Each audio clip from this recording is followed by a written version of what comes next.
Hello, and welcome to Storytime with Alaric. Today we are continuing Hyperion by Dan Simmons. It is the 19th of March. I did skip a week unintentionally, but, life gets away sometimes.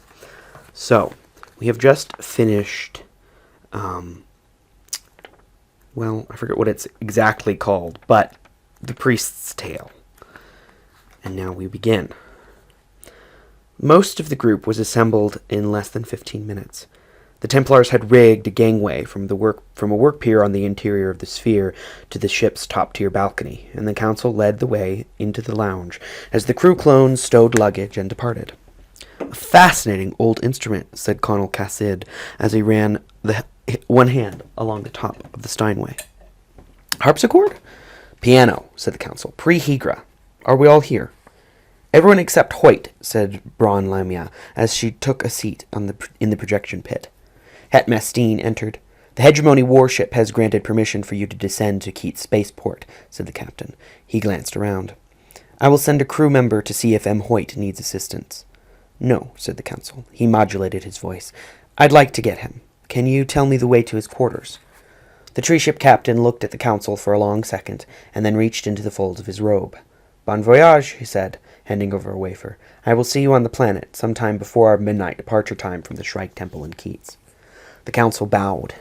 "It was a pleasure traveling within the protective branches of the tree, Het Mestine," he said formally.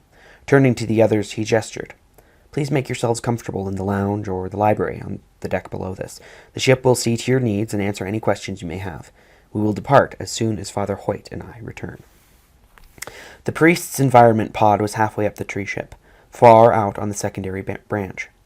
As the council expected, the comlog direction wafer Het Mestine had given him also served as a palmlock override. After useless minutes tapping the announcer chime and pounding on the access portal, the council triggered the override and stepped into the pod.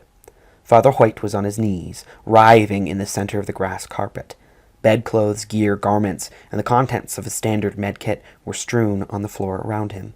He had torn off his tunic and collar and sweated through his shirt so that now it hung in damp folds, ripped and tattered where he had clawed through the fabric.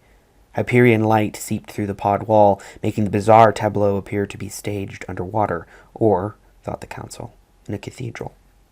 Leonard Hoyt's face contorted in agony as his hands raked at his chest. Muscles on his exposed forearms writhed like living creatures moving beneath his pale tarp of a skin.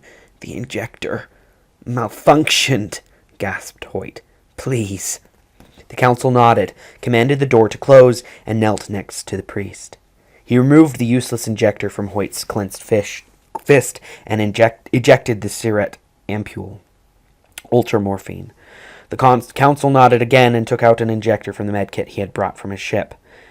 It took less than 5 seconds to load the ultramorph. "Please," begged Hoyt. His whole body spasmed. The council could almost see the waves of pain passing through the man. "Yes," said the council. He took a ragged breath. "But first, the rest of the story." Hoyt started, reached weakly for the injector. Sweating himself now, the council held the instrument just out of reach. "Yes, in a second," he said, "after the rest of the story. It's important that I know." "Oh, God, sweet Christ," sobbed Hoyt. "Please." "Yes," gasped the council. "Yes, as soon as you tell me the truth." Father Hoyt collapsed onto his forearms, breathing in quick pants. "You fucking bastard," he gasped. The priest took several deep breaths, held one until his body quit shaking, and tried to sit up. When he looked at the council, there was something like relief in the maddened eyes. "Then you'll give me the shot." "Yes," said the council. "All right," Hoyt managed in a sour whisper. "The truth. Precabo plantation. Like I said.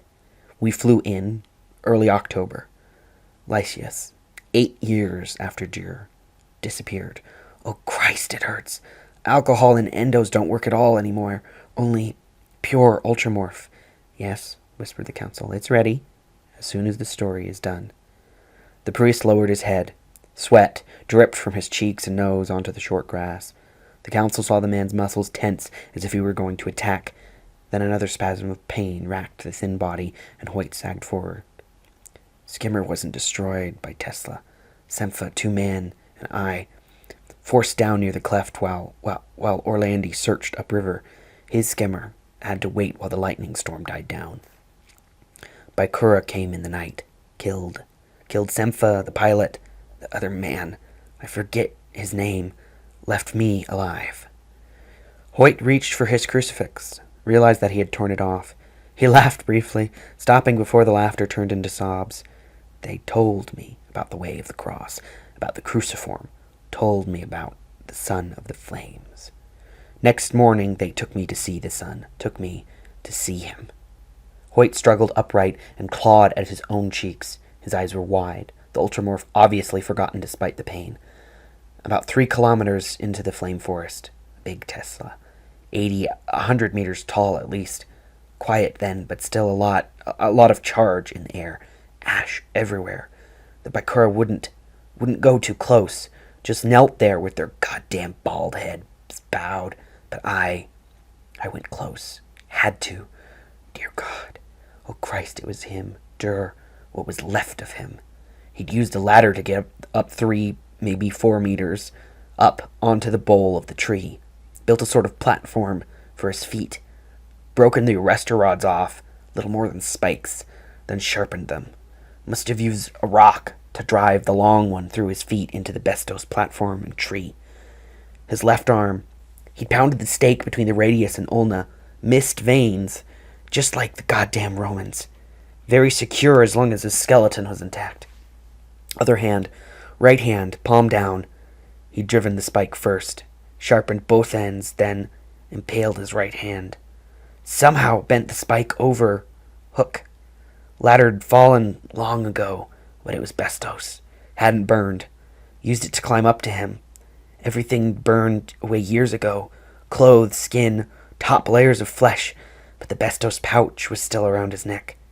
The alloy spike sent conductive currents even when I could see it, feel it, surging through what was left of the body.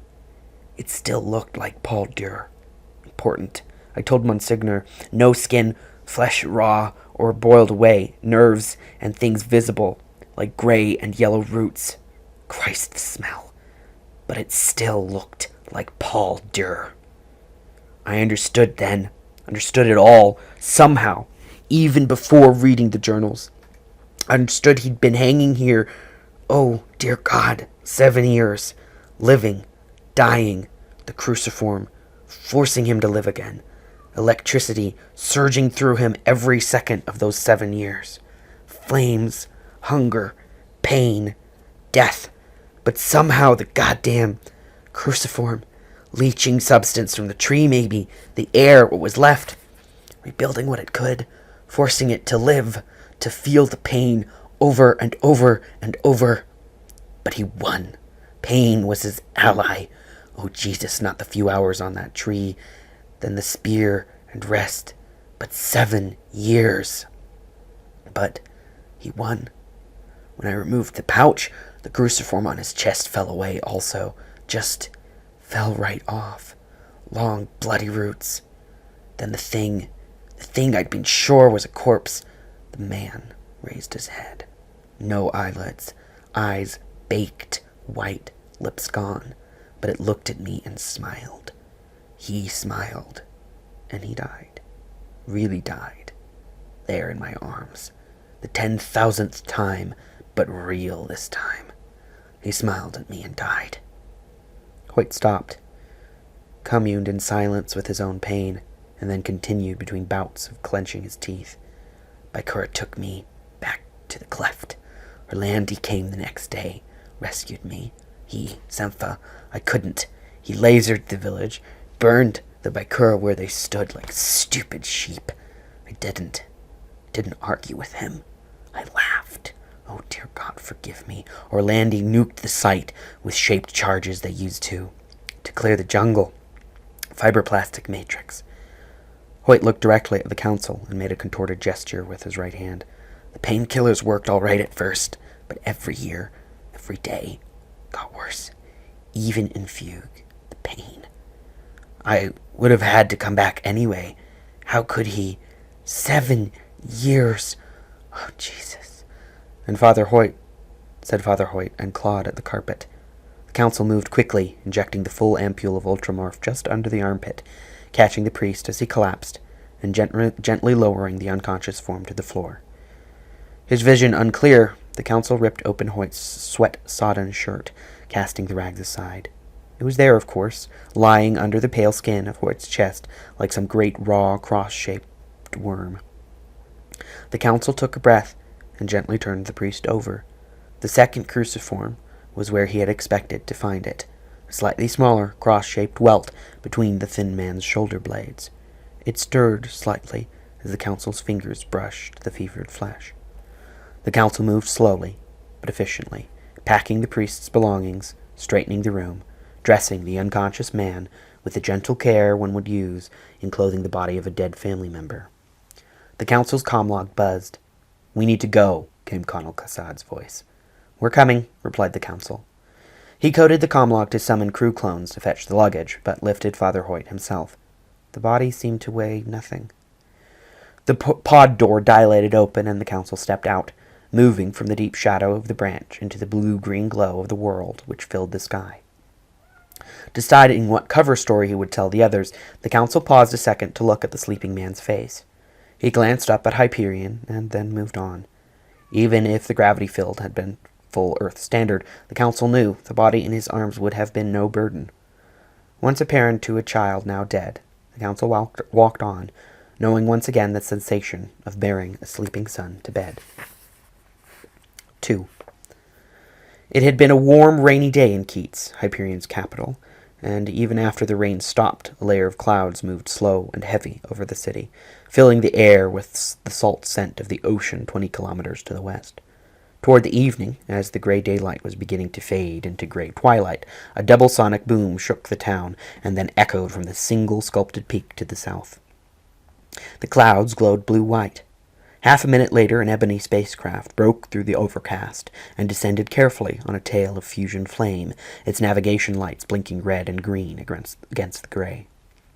At 1,000 meters, the craft's landing beacons flared, and 3 beams of coherent light from the spaceport north of town locked the ship in a welcoming ruby tripod. The spacecraft hovered at 300 meters, slipped sideways as smoothly as a mug skidding on a wet tabletop, and then settled weightlessly onto a waiting blast pit. High-pressure jets of water bathed the pit and the base of the ship, sending up billows of steam to blend with the curtains of drizzle blowing across the paved plain of the spaceport. When the water jets ceased, there was no noise except the whisper of rain and the random ticks and creaks of the cooling spaceship. The balcony extruded itself from the ship's bulkhead 20 meters above the pit wall. 5 figures emerged. "Thank you for the ride, sir," Colonel Kassad said to the council. The council nodded and leaned on the railing, taking deep breaths of fresh air.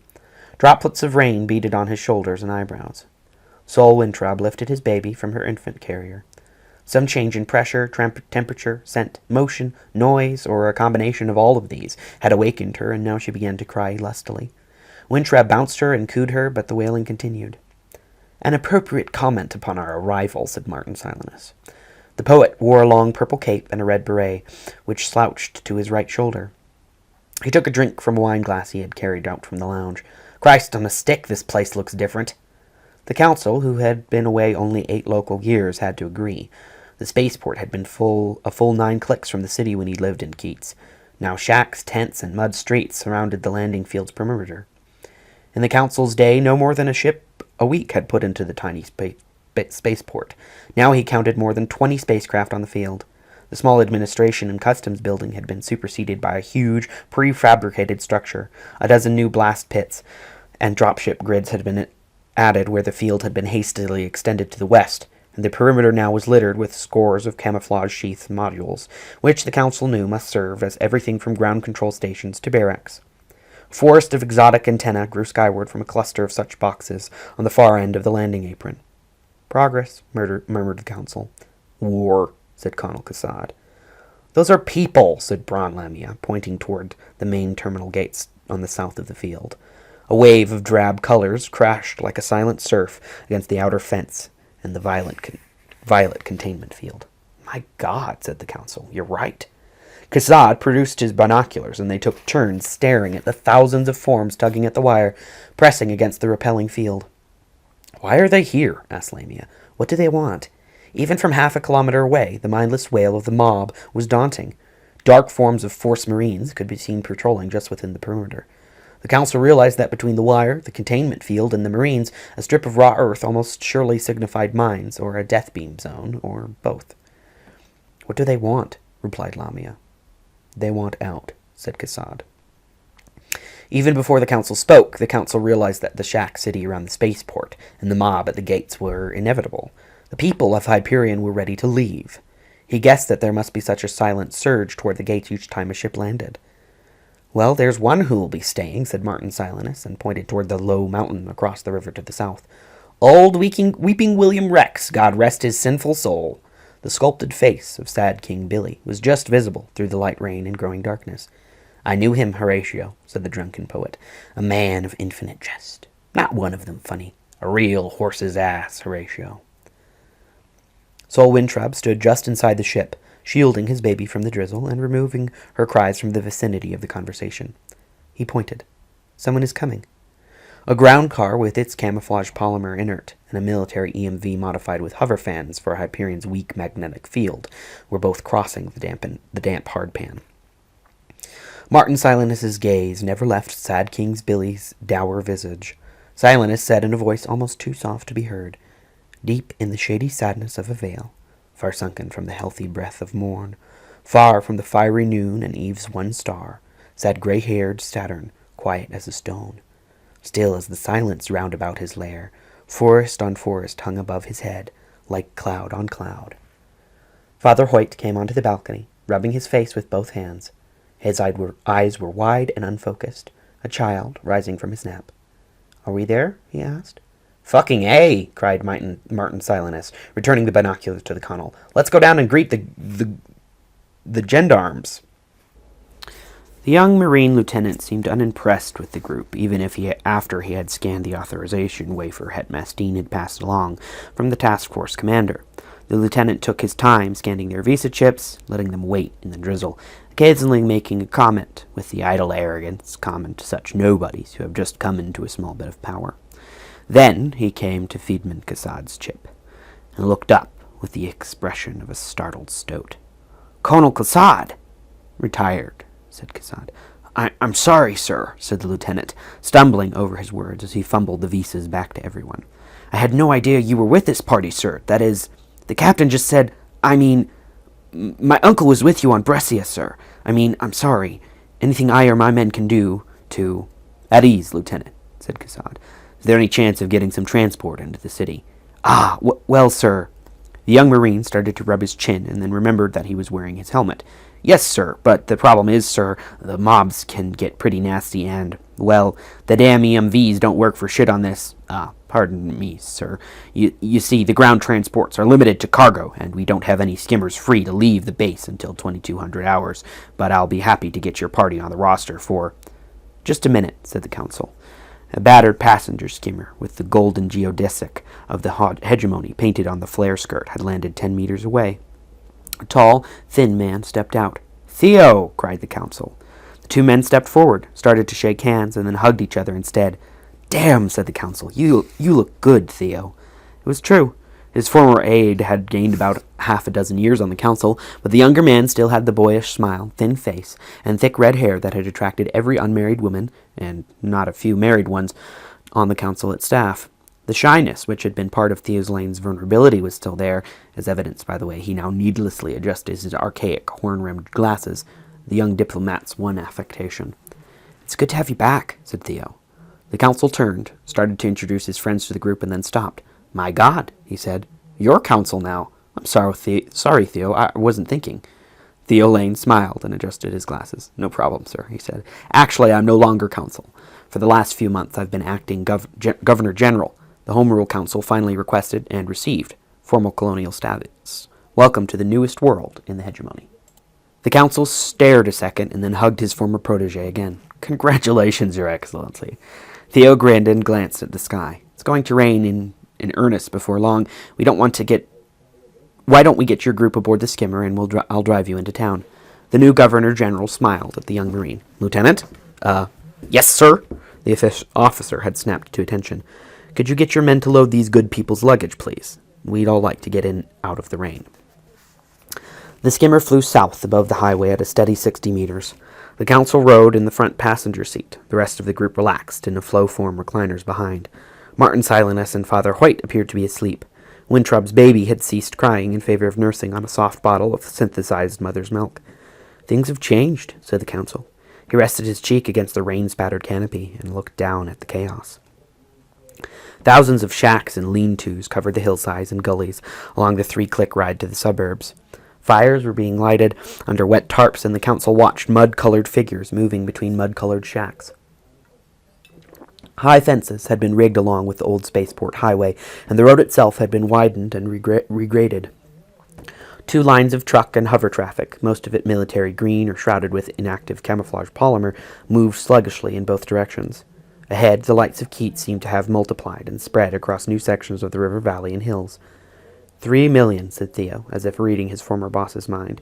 "At least 3 million people, and growing every day." The council stared.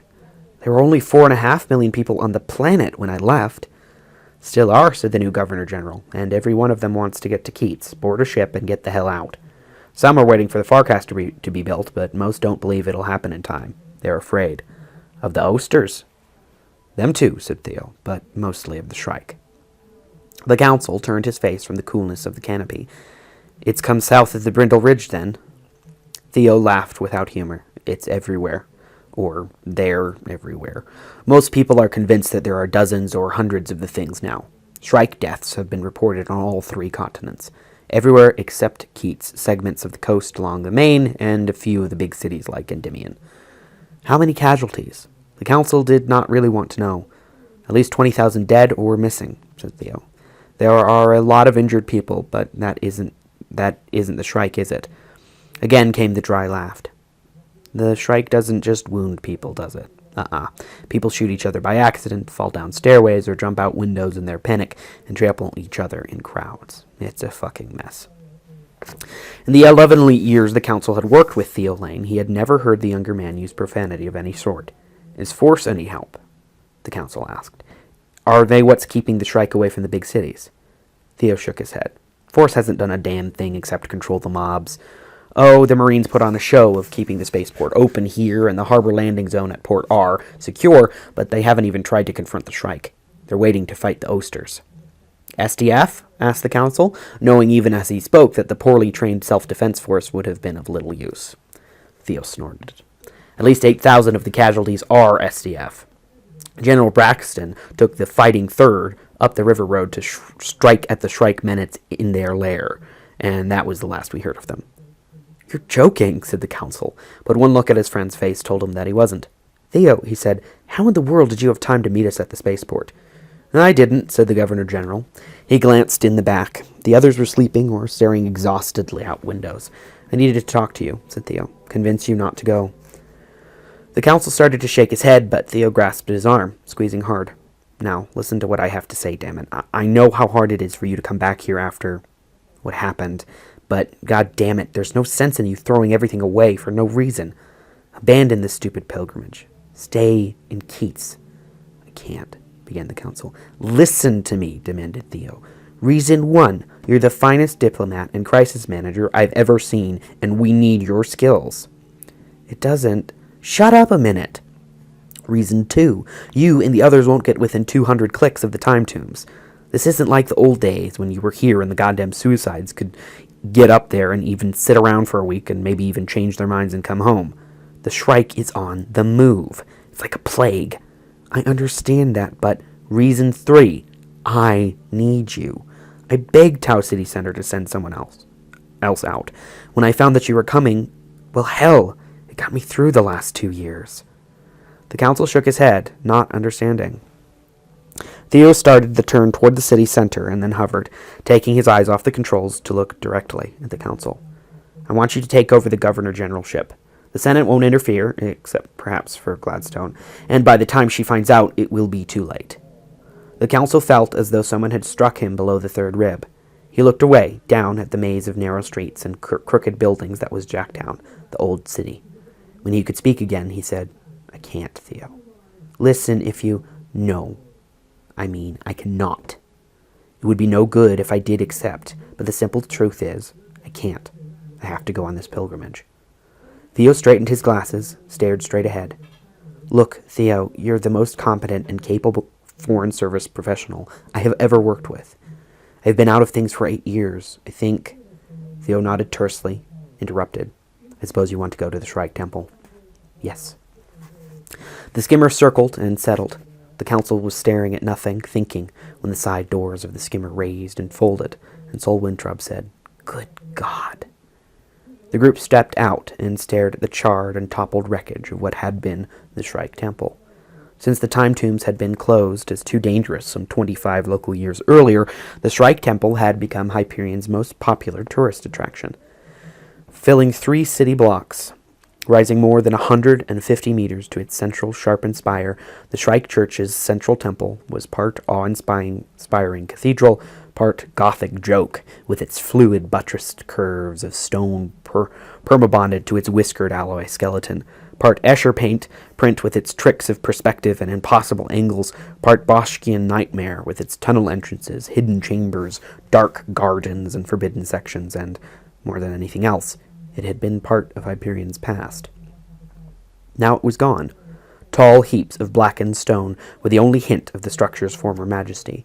Melted alloy girders rose from the stones like the ribs of some giant carcass. Much of the rubble had tumbled into pits, basements, and passages which had lain beneath the 3-century-old landmark. The council walked close to the edge of the pit and wondered if the deep basement had, as legend decreed, actually connected to one of the planet's labyrinths. "It looks as if they used a hell whip on this place," said Martin Silenus, using an archaic term for any high-energy laser weapon. The poet seemed sobered as he joined the council at the edge of the pit. "I remember when the temple and parts of the old city were the only things here," he said. "After the disaster near the tombs, Billy decided to relocate Jack down here because of the temple. Now it's gone. Christ." "No," said Cassad. The others looked at him. The colonel rose from where he had been examining the rubble. "Not a hell whip," he said. "Shaped plasma charges, several of them." "Now do you want to stay here and go on this useless pilgrimage?" asked Theo. "Come with me back to the consulate." He was speaking to the council, but extending the invitation to everyone. The council turned away from the pit, looking at his former aide, but now seeing, for the first time, the governor-general of a besieged hegemony world. "We can't, Your Excellency," said the council. "At least I can't. I won't speak for the others." The 4 men and the woman shook their heads. Silenus and Cassad began unloading luggage. The rain returned as a light mist, falling out of the darkness. At that second, the council noticed the 2 forced attack skimmers hovering above nearby rooftops. Darkness and chameleon polymer hulls hid them well, but the rain now revealed their outlines. Of course, thought the council, the governor-general does not travel unescorted. "Did the priests escape? Were there survivors when the temple was destroyed?" asked Bron Lamia. "Yes," said Theo. "The de facto dictator of 5 million doomed souls removed his glasses and dried them on his shirt tail. All of the Shrike cult priests and alkaloids escaped through the tunnels. The mob had been surrounding this place for months. Their leader, a woman named Kamen from somewhere east of the Sea of Grass, gave everyone in the temple plenty of warning before they set off the DL-20. "Where were the police?" asked the council. "The SDF? Force?" Theo Lane smiled, and at that second he looked decades older than the young man the council had known. "You folks have been in transit for 3 years," he said. "The universe has changed. Shrike cultists are being burned out and beaten up in the web. You can imagine the attitude here. The Keats police have been absorbed under the martial law I declared 14 months ago. They and the SDF watched while the mob torched the temple. So did I. There were 500,000 people here tonight." Sol Wintrub stepped closer. "Do they know about us? About this final pilgrimage?" "If they did," said Theo, "none of you would be alive. You'd think they'd welcome anything that might appease the Shrike, but the only thing the mob would notice is that you were chosen by the Shrike Church. As it was, I had to overrule my own advisory council. They were in favor of destroying your ship before it reached the atmosphere." "Why did you?" asked the council. "Overruled them, I mean." Theo sighed and adjusted his glasses. Hyperion still needs the hegemony, and Gladstone still has the vote of confidence of the All-Thing, if not the Senate. And I still need you. The council looked at the rubble of the Shrike Temple. This pilgrimage was over before you got here, said Governor General Theo Lane. Will you come back to the consulate with me, at least in an advisory capacity? I'm sorry, said the council. I can't. Theo turned without a word, dropped into the skimmer, and lifted off. His military escort followed as a blur in the rain. It was raining harder now. The group moved closer together in the growing darkness. Weintraub had rigged a makeshift hood over Rachel, and the noise of the rain on the plastic made the baby cry. What now? Said the council, looking around at the night and narrow streets. Their luggage lay heaped in a soggy pile. The world smelled of ashes. Martin Silenus grinned. I know a bar. It turned out that the council also knew the bar. He had all but lived in Cicero's for most of his 11-year assignment on Hyperion. Unlike most things in Keats, on Hyperion, Cicero's was not named after some piece of pre-Hegra literary trivia. Rumor had it that the bar was named after a section of an old Earth city. Some said Chicago, USA, others were sure it was Calcutta, AIS. But only Stan Lusky, owner and great-grandson of the founder, knew for sure, and Stan had never revealed its secret. The bar itself had overflowed over the century and a half of its existence, from a walk-up loft in one of Jacktown's sagging older buildings along the Hooley River to 9 levels on 4 sagging old buildings along the Hool. The only consistent elements of decor at Cicero's over the decades were the low ceilings, thick smoke, and constant background babble, which offered a sense of privacy in the midst of bustle. There was no privacy this night. The council and the others paused as they carried their gear through the Marsh Lane entrance. Jesus wept, muttered Martin Silenus. Cicero's looked as if it had been invaded by barbarian hordes. Every chair was filled, every table occupied, mostly by men, and the floors were littered with packs, weapons, bedrolls, and antiquated comm equipment, rations boxes, and all of the other detritus of an army of refugees, or perhaps a refugee army. The heavy air of Cicero's, which had been filled with the blended scent of broiling steaks, wine, stim, ale, and tea-free tobacco, was now laden with the overlapping smells of unwashed bodies, urine, and hopelessness. At that moment, the huge form of Stan Lusky materialized out of the gloom. The bar owner's forearms were as huge and heavy as ever, but his forehead had advanced more than a few centimeters against the receding tangle of black hair, and there were more creases than the council remembered around the dark eyes. Those eyes were wide now as Lusky stared at the council. Ghost, he said. No. You're not dead? No. By damn, declared Stan Lusky, and grasping the council by the upper arms, picked him up as easily as a man would lift a 5-year-old. By damn, you are not dead. What are you doing here? Checking your liquor license, said the council. Put me down. Lusky carefully set the council down, tapped his shoulders, and grinned. He looked at Martin Silenus, and the grin changed to a frown. You look familiar, but I have never seen you before. I knew your great-grandfather, said Silenus. Which reminds me, do you have any of that pre-Hegra ale left? The warm British stuff that tastes like recycled moose piss. I can never get enough of that. Nothing left, said Lusky. He pointed at the poet. By damn, Grandfather Jury's trunk. That old hollow of the satyr in the original Jacktown. Can it be? He stared at Silenus and then at the council, touching the mouth gingerly with a massive finger. 2 ghosts. 6 tired people, said the council. The baby began crying again. 7.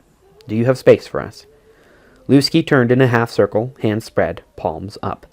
It is all like this. No space left, no food, no wine. He squinted at Martin Silenus. No ale. Now we have become a big hotel with no beds. The SDF bastards stay here without paying and drink their own up-country rotgut and wait for the world to end. That will happen soon enough, I think. The group was standing at what had once been the entrance mezzanine. Their heaped luggage joined a riot of gear already littering the floor. Small clusters of men shouldered their way through the throng and cast appraising glances at the newcomers, especially at Braun Lamia. She returned their stares with a flat, cold glare. Stan Lusky looked at the council for a moment. I have a balcony table. 5 of those SDF death commandos have been parked there for a week, telling everyone and each other how they are going to wipe out the Oster legions with their bare hands. You want the table? I will throw the teat suckers out. Yes, said the council. Lusky had turned to leave when Lamia stopped him with a hand on his arm. Would you like a little help? She asked. Stan Lusky shrugged, grinned. I do not need it, but I might like it. Come. They disappeared into the crowd. The third-floor balcony had just enough room for the splintered table and 6 chairs. Despite the insane crowding on the main floors, stairs, and landings, no one had challenged them for the space after Lusky and Lamia threw the protesting death commandos over the railing and into the river, 9 meters below. Somehow Lusky had managed to send up a tankard of beer and a basket of bread and cold beef. The group ate in silence, obviously suffering more than the usual amount of post-fugue hunger, fatigue, and depression. The darkness of the balcony was relieved only by dim, reflective light from deep within Cicero's, and by the lanterns on passing river barges. Most of the buildings along the Houle were dark, but other city lights reflected from low clouds. The council could make out the ruins of the Shrike Temple half a kilometer upriver. "Well," said Father Hoyt, obviously recovering from the heavy dose of ultramorph and teetering on the delicate balance between pain and sedation, "what do we do next?" When no one answered, the council closed his eyes. He refused to take the lead in anything. Sitting on the balcony at Cicero's, it was all too easy to fall back into the rhythms of a former life. He would drink until the early morning hours, watch the pre-dawn meteor shower as the clouds cleared, and then stagger to his empty apartment near the market, going into the consulate 4 hours later, showered, shaved, and seemingly human, except for the blood in his eyes and the insane ache in his skull. Trusting in Theo, quiet, efficient Theo, to get him through the morning. Trusting in luck to get him through the day. Trusting in the drinking at Cicero's to get him through the night. Trusting in the unimportance of his posting to get him through life. "You all ready to leave for the pilgrimage?" The council's eyes snapped open. A hooded figure stood in the doorway, and for a second the council thought it was Het Mastine, but then he realized that this man was much shorter, his voice not accented with the stilted Templar consonants. "If you are ready, we must go," said the dark figure. "Who are you?" said Bron Lamia. "Come quickly," was the shadow's only reply. Friedman Cassad stood, bending to keep his head from striking the ceiling, and detained the robed figure, flipping back the man's hood with a flick of his left hand. "An android," said Leonard Hoyt, staring at the man's blue skin and blue-on-blue eyes. The council was less surprised. For more than a century it had been illegal to own androids in the hegemony, and none had been biofactured for almost that long, but they were still used for manual labor in remote parts of backwater, non-colony worlds like Hyperion. The Shrike Temple had used androids extensively, complying with the Church of the Shrike doctrine, which proclaimed that androids were free from original sin, therefore spiritually superior to humankind, and, incidentally, exempt from the Shrike's terrible and inevitable retribution. "You must come quickly," whispered the android, setting his hood in place. "Are you from the temple?" asked Lamia. "Quiet!" snapped the android. He glanced into the hall, turned back, and nodded. "We must hurry. Please follow me." All of them stood and then hesitated. The council watched as Cassad casually unsealed the long leather jacket he was wearing. He got the briefest glimpse of a death wand tucked into Connell's belt.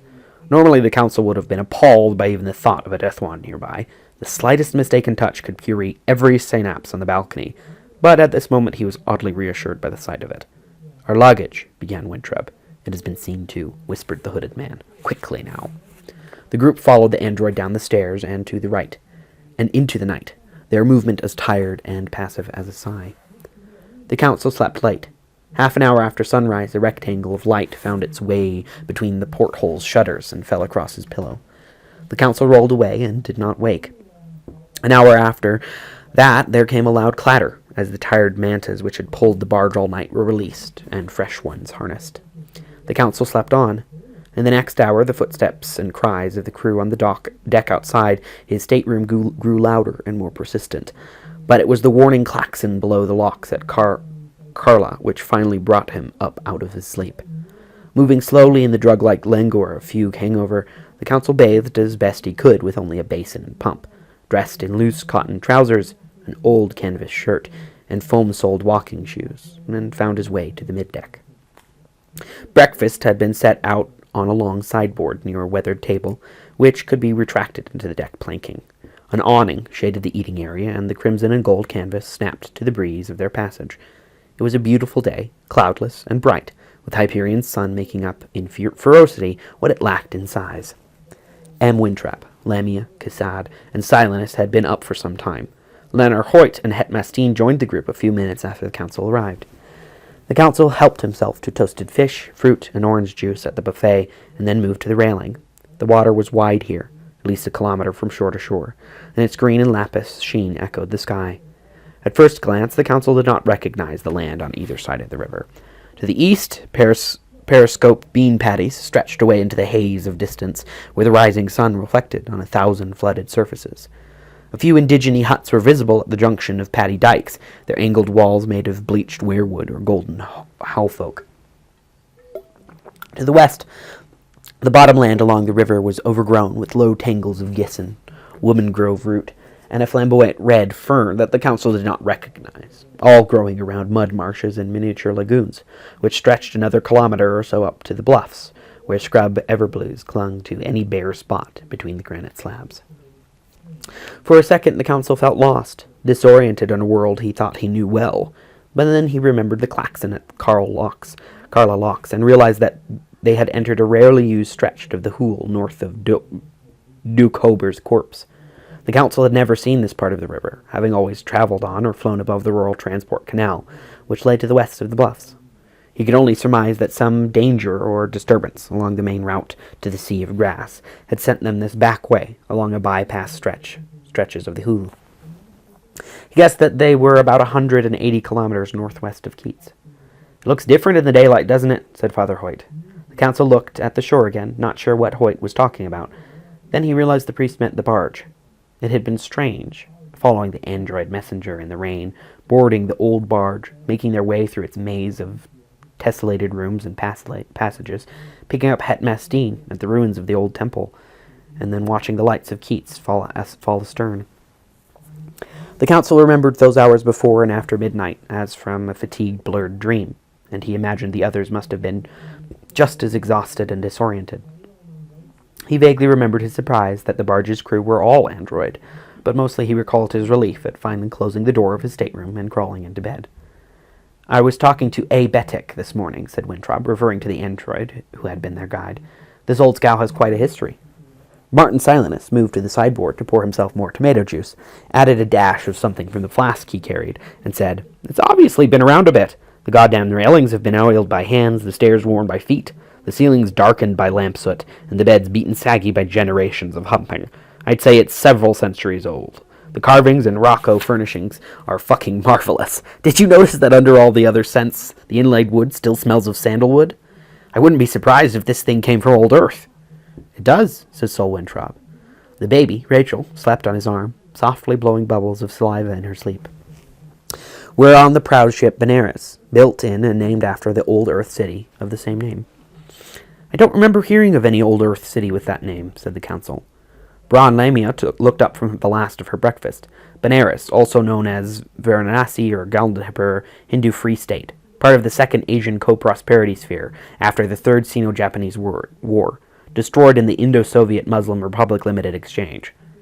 "Yes," said Winthrop. "The Benares was built quite some time before the big mistake. Mid-22nd century, I would guess. A Betek informs me that it was originally a levitation barge." "Are the EM generators still down there?" interrupted Colonel Cassad. "I believe so," said Winthrop, "next to the main salon on the lowest deck. The floor of the salon is clear lunar crystal. Quite nice if we were cruising at 2,000 meters. Quite useless now." "Benares," muttered Martin Silenus. He ran his hand lovingly across the time-darkened railing. "I was robbed there once." Braun Lamia put down her coffee mug.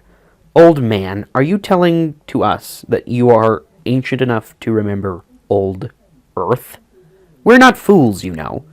"My dear child," beamed Martin Silenus, "I'm not trying to tell you anything. I just thought it might be entertaining, as well as edifying and enlightening, if at some point we exchanged lists of all the locations at which we have either been robbed or been robbed. Since you have the unfair advantage of having been the daughter of a senator, I'm sure that your list would be much more distinguished and much longer." Lamia opened her mouth to retort, frowned, and said nothing. "I wonder how this ship got to Hyperion," murmured Father Hoyt. "Why bring a levitation barge to a world where EM equipment doesn't work?" "It would work," said Colonel Cassad. "Hyperion has some magnetic field. It would just not be reliable in holding anything airborne." Father Hoyt raised an eyebrow, obviously at a loss to see the distinction. "Hey!" cried the poet from his plate at the railing. "The gang's all here!" So, said Bran Lamia. Her lips all but disappeared into a thin line whenever she spoke to Silenus. So we're all here, he said. Let's get on with the storytelling. Het Mastine said, I thought it had been agreed that we would tell our respective stories after the dinner hour. Martin Silenus shrugged. Breakfast, dinner, who the fuck cares? We're assembled. It's not going to take 6 or 7 days to get to the time tombs, is it? The council considered. Less than 2 days to get as far as the river could take them. 2 more days, or less if the winds were right, on the Sea of Grass. Certainly no more than 1 more day to cross the mountains. No, he said, not quite 6 days. All right, said Silenus. Then let's get on with the telling of the tales. Besides, there's no guarantee that the Shrike won't come calling before we knock on his door. If these bedtime stories are supposed to be helpful to our survival chances in some way, then I say let's hear from everyone before the contributors start getting chopped and diced by the ambulatory food processor we're so eager to visit. You're disgusting, said Bran Lamia. Ah, darling, smiled Silenus. Those were the same words you whispered last night after your second orgasm. Lamia looked away. Father Hoyt cleared his throat and said, Whose turn is it? To tell the story, I mean. The silence stretched. Mine, said Freedman Cassad. The tall man reached into the pocket of his white tunic and held up a slip of paper with a large 2 scribbled on it. Do you mind doing this now? Asked Sol Winthrop. Cassad showed a hint of a smile. I wasn't in favor of doing it at all, he said, but if we're done when 'tis done, then 'twere well it would done quickly. Hey, cried Martin Silenus, the man knows his pre-Hygre playwrights. Shakespeare? Said Father Hoyt. No, said Silenus. Leonard fucking Lowe. Neil buggering Simon. Hamill fucking Postine. Connell, said Sol Winthrop formally. The weather is nice. None of us seems to have anything pressing to do in the next hour or so, and we would be obliged if you would share the tale of what brings you to Hyperion on the Shrike's last pilgrimage. Cassad nodded. The day grew warmer as the canvas awning snapped. The decks creaked, and the levitation barge Benares worked its steady way upstream toward the mountains, the moors, and the Shrike. Next time, hopefully next week, we will continue with the soldier's tale, The War Lovers. Thank you for listening. I hope your week has been less eventful than mine was, and I hope you have a lovely day.